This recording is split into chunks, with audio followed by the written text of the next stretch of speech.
Bom, gente, essa é a nossa primeira aula, a introdução da disciplina, metodologia do estudo da pesquisa.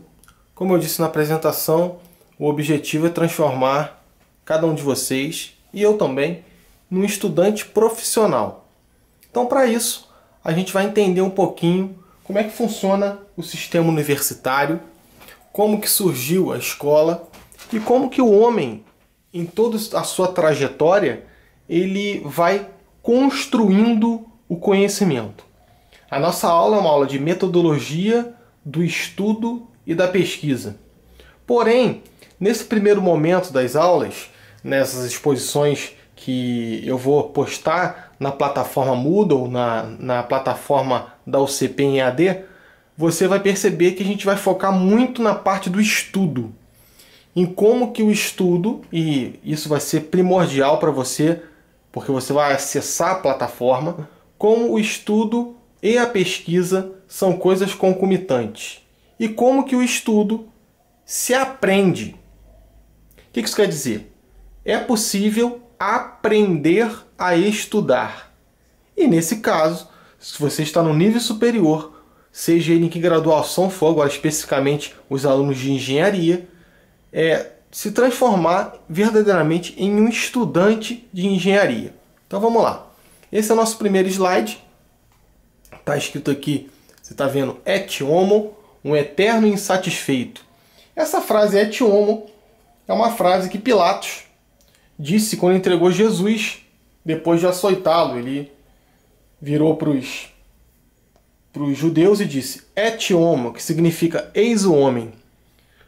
Quando eu vejo alunos, pessoas livremente se matriculando num curso de graduação e livremente se matriculando em um curso de engenharia especificamente, eu, sem dúvida nenhuma, me deparo com essa frase: eternos insatisfeitos.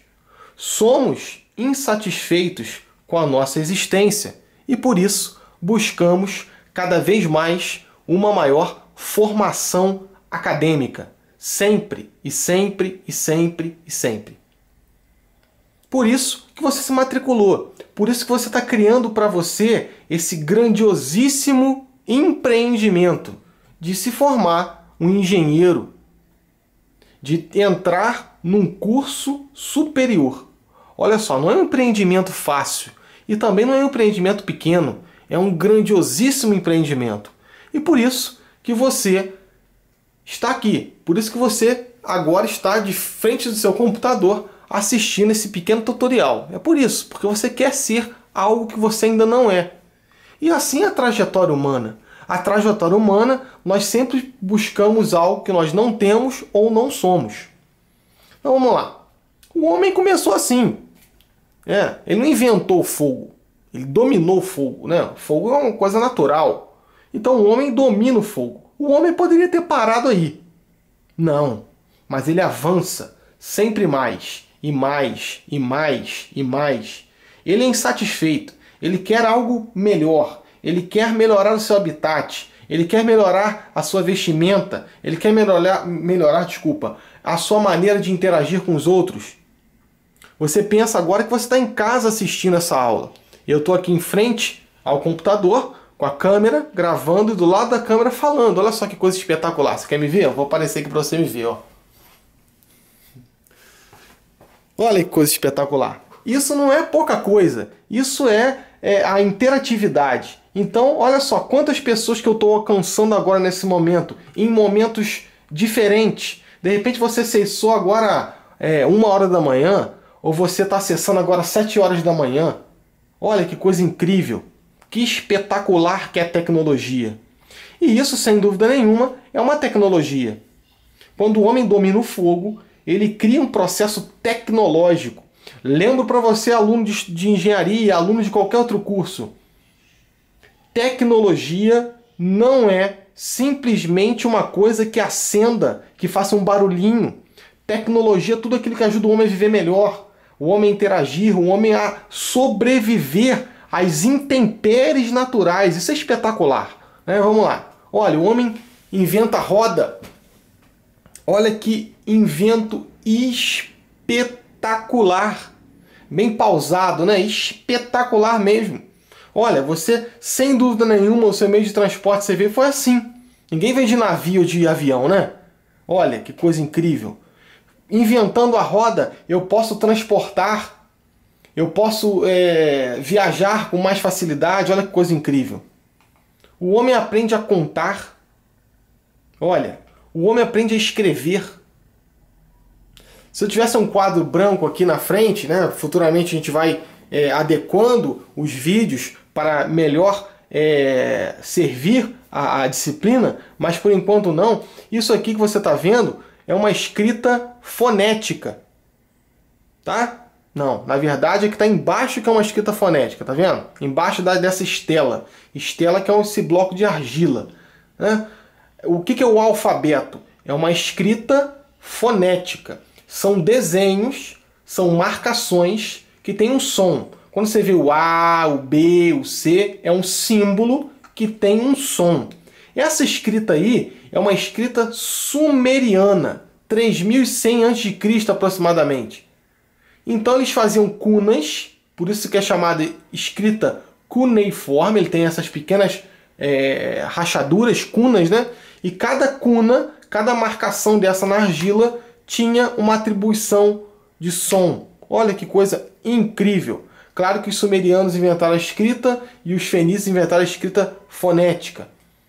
Olha, Pitágoras, que você vai usar muito na engenharia. Olha que coisa incrível, né?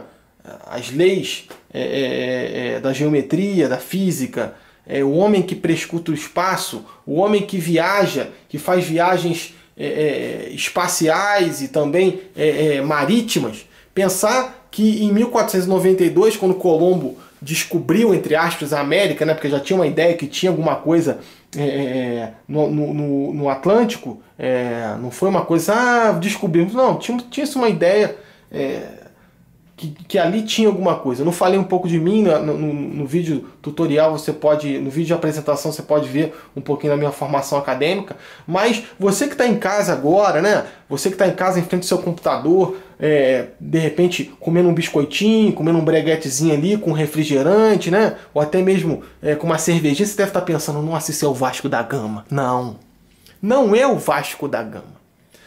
Vasco da Gama é uma pessoa, né? Essa cruz de Malta significa a coroa portuguesa. É muito interessante quando você pega lá o Pero Vaz de Caminha, né, o escrivão da frota real, ele, quando adentrou um território que supostamente seria hoje o Brasil, né, que é hoje o Brasil, só que não era Brasil, era terra de Santa Cruz, depois terra de Vera Cruz, e ele escreve, né, levando uma cruz de sangue em cada vela. Então essa cruz é uma cruz que remonta aos templários.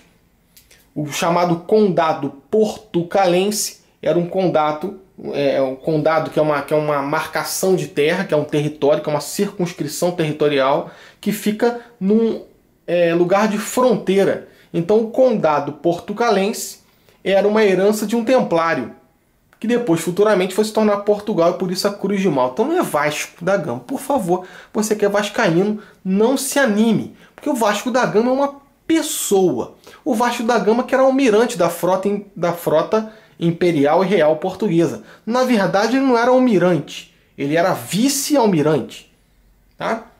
Interessante também você atentar que o Américo Vespúcio, né, que o nosso continente recebe o nome de América por conta dele, porque Colombo descobriu simplesmente a América insular, as ilhas americanas, e Colombo costeou de alguma maneira, ele passou ali pelas ilhas, mas não adentrou no continente. Quem adentrou o continente foi o Américo Vespúcio. O Américo Vespúcio, que era um grande navegador, ele foi o primeiro a chegar numa nova rota nas Índias. Quem foi o segundo? Vasco da Gama. Então, desde sempre, o Vasco da Gama é vice. Então, por favor, você que vai ter aula comigo em EAD ou presencial, o meu objetivo é transformar também a aula, né, e a vida dos alunos vascaínos e de outros clubes, principalmente Fluminense eu não vou zoar porque é homofobia, transformar a vida deles no inferno. E a gente vê, né, o futebol, né? Olha que criação espetacular.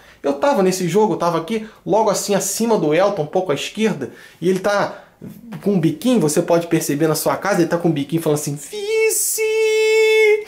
Olha que coisa incrível. É claro que é uma brincadeira, estou fazendo isso só simplesmente para descontrair, mas olha como o homem é um ser incrível. Olha, ele cria tudo isso e cria também um entretenimento. Olha, a gente está brincando, eu falei aqui 5 minutos sobre futebol e espero falar mais sobre futebol, adoro futebol, a gente vai estudar um pouquinho também sobre futebol, tô brincando, viu gente? Aula de metodologia. Mas, olha que coisa incrível, o homem cria um entretenimento, ele cria música, que é uma linguagem universal. Olha como é que o conhecimento do homem é uma coisa totalmente múltipla. Ele vai fazer coisas de um grau de exatidão incrível, tal como a matemática, e vai criar música, que também tem muita matemática. Ele vai criar cerveja, churrasquinho, que delícia, né? E a gente vai partir agora um pouquinho. O que eu ensino? O que eu ensino, né? Já que a nossa aula é metodologia do estudo e da pesquisa, né? O ensino também está inserido nesse contexto. O que seria ensino? Ensino é uma forma sistemática, sistêmica, metódica de transmissão do conhecimento. Então, se alguém amanhã na feira te perguntar o que é ensino, você pode responder. É uma forma sistemática, metódica de transmitir um conhecimento. Você pode voltar aqui, né? Vamos voltar aqui os slides. Olha, o homem ficaria aqui se não tivesse o quê? Um ensino. Ok? O homem não passaria, hoje tem carro, tem várias coisas que são utilizadas com rodas, né? O homem ficaria ali se não tivesse um ensino, se não tivesse uma forma metódica de transmitir aquilo que o homem criou, aquilo que o homem desenvolveu. Então o ensino é fundamental, a transmissão do conhecimento. Claro que se você partir para a parte pedagógica, muitos vão falar, mas transmissão do conhecimento é complicada porque você deve valorizar o que o aluno sabe. Sim, valorizando o que o aluno sabe. Agora, se não transmitir o conhecimento, as coisas caem no esquecimento. Então, o conhecimento é algo que deve ser transmitido. Mas não um conhecimento livre, um conhecimento de senso comum ou um conhecimento simplório, tal como você aprendeu de repente a escovar seu dente ou a fazer a sua higiene bucal. Não isso. É uma maneira sistêmica, sistemática. E isso se dá aonde? Isso se dá na escola. Você que agora está sentado nos bancos universitários, você que agora galgou a um grau de ensino superior, você está numa escola, sem dúvida nenhuma. É uma escola de nível superior. Hoje nós temos o Centro de Engenharia e Computação. Mas antes era Escola de Engenharia. Olha que coisa interessante. Então é uma escola. A escola tem 3 ou 4 grandes níveis de transmissão do conhecimento sistêmico. Podemos dizer assim. O primeiro nível é esse aí. É a chamada educação básica ou educação infantil. O que é educação infantil? Né? Melhor educação infantil. Educação básica já é ensino fundamental. O que é educação infantil? É justamente interagir um conhecimento, tá? Fazer uma interação do conhecimento com os alunos ali, incitando-os um processo de... Como é que eu poderia dizer? Deixa eu ver, me fugiu um pouco a palavra. Ih, fugiu a palavra, gente. Pera aí, vamos me ajudar. Ajuda, porque não tem ninguém aqui em casa, tô sozinho, tô olhando pra televisão. Deixa eu lembrar aqui. Lembrei. Um processo de socialização. Isso quer dizer, ele vai estar ali, ele vai saber que ele não pode furar o olho do amigo. Tá vendo? Ele tá vendo que o quadradinho dele azul ali é dele, aquele espaço é dele, ele vai aprender a interagir. Então, ele vai saber dividir as coisas. É um processo social, de sociabilização. De repente, você nunca passou por essa modalidade. Essa modalidade é recente no Brasil. Essa modalidade surgiu ou teve um avanço principalmente na década de 90. Por quê? Principalmente na década de 90? Porque a sua mãe teve que trabalhar. E ela ia te deixar onde? No depósito de criança. Não, no depósito de criança. É na creche. A creche é muito boa porque ensina isso. Ensina a criança a dividir, ensina a criança a partilhar, ensina a criança a ter higiene, né? As tias lá, as professoras, ensinam princípios básicos de higiene, ensina concentração, ensina espaço, ensina uma série de coisas. Eu dei aula já tive o prazer de dar aula para o primeiro ano do ensino fundamental, né? Eu sei que nas primeiras horas os alunos choraram, porque eu tenho esse meu jeito hipopótamo de ser, né?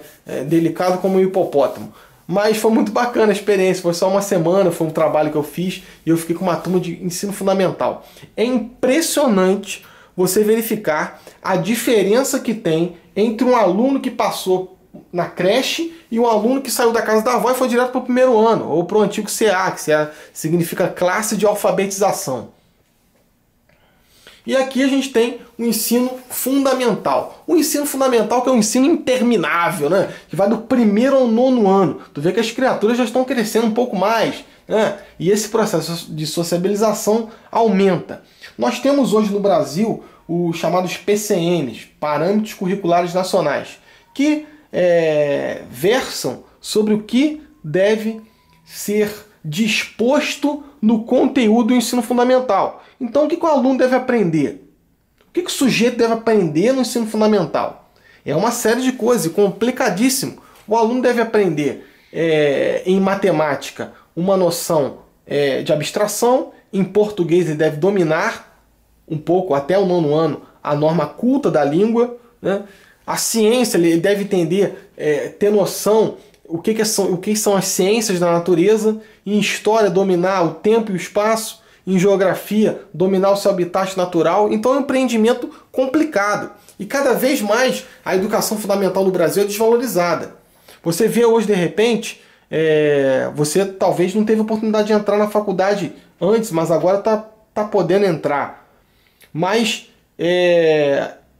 na verdade, esse acesso que a gente tem hoje ao ensino superior e que o governo, de alguma maneira, empreende, na minha opinião, Bruno, é um tiro no pé. Porque tem que garantir esse ensino aqui, ó.